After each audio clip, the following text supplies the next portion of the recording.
ஜனநாயகம். ஒவ்வொரு குரலுக்கும் முக்கியத்துவம் கொடுக்க வேண்டும், நியாயமான பிரதிநிதித்துவம் கொடுக்க வேண்டும். ஆனால் சமீப காலமாக இந்திய நாடாளுமன்றத்தில் தமிழ்நாட்டின் குரல் ஒடுக்கப்பட்டு வருகிறது. தமிழ்நாட்டில் வசிக்கும் சுமார் 7 கோடிக்கும் அதிகமான மக்களின் உரிமைகளுக்கு பாதுகாவலர்களாக 39 எம்பிக்கள் நாடாளுமன்றத்தில் குரல் கொடுத்து வருகிறார்கள். இவர்கள் தமிழ்நாட்டிற்கான நியாயமான கோரிக்கையை முன்வைத்த போது ஒன்றிய கல்வி அமைச்சர் தர்மேந்திர பிரதான் தமிழ்நாட்டை சேர்ந்த மக்களவை உறுப்பினர்களை பார்த்து ஜனநாயகமற்றவர்கள், நாகரிகமற்றவர்கள் என இழிவுபடுத்தி தமிழ்நாட்டு மக்களை அவமதித்திருக்கிறார். 39 மக்களவை உறுப்பினர்கள் இருக்கும் பொழுதே நம்மை அவமதிக்கிறார்கள் என்றால் நமது மக்களவை தொகுதிகள் குறைக்கப்பட்டால் என்ன நடக்கும்? நமது மக்களவை தொகுதிகளை குறைக்கவும் அவர்களுக்கு சாதகமான மாநிலங்களில் மக்களவை தொகுதிகளை அதிகரிக்கவும் திட்டமிட்டுள்ளன.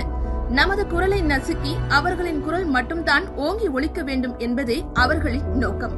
தமிழ்நாட்டின் குரல் வலுவிழந்தால் நமது உரிமைக்காக எப்படி போராடுவோம்? நம் மொழியை, நம் கலாச்சாரத்தை, நம் அடையாளத்தை எப்படி பாதுகாப்போம்? இது தொகுதி எண்ணிக்கைகள் பற்றியது மட்டுமல்ல, நமது நாட்டின் எதிர்காலத்தை பற்றியது.